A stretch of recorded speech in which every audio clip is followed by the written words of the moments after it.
হাদা ইয়াহুদিয়ুন হাদা ইয়াহুদিয়ুন খলফি ফাতাআলা ফাকতুলহু ইল্লাল গারকাদ ফাইন্নাহু মিন শাজারিল ইয়াহুদ।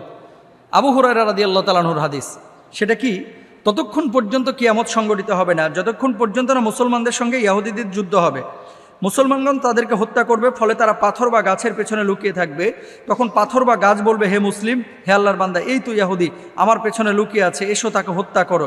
কিন্তু গারকাদ নামক গাছ দেখিয়ে দিবে না, কারণ এটা হচ্ছে ইহুদিদের সহায়তাকারী গাছ।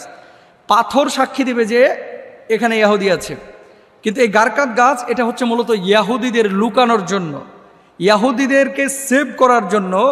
ইহুদিরা নিজেরা এই গাছটাকে লালন পালন করতেছে, যেটা খ্রিস্টানরা বলতেছে অভিশপ্ত।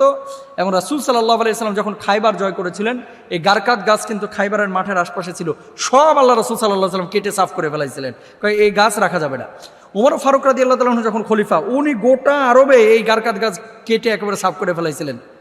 এবং ইহুদিদের এই সমস্ত জায়গাগুলোতে যখন ইহুদিরা বসবাস করেছে তাদেরকে আঘাত করে নাই, কিন্তু এই গাছ সাহাবীরা পছন্দ করে নাই, নবী আম্বিয়া আলাইহিস সালাতু ওয়াস সালামও পছন্দ করেন নাই।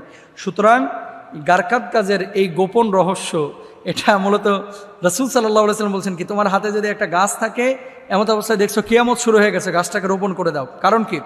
গাছ লাগানো অনেক সওয়াবের কাজ, কিন্তু গারকাদ গাছ না।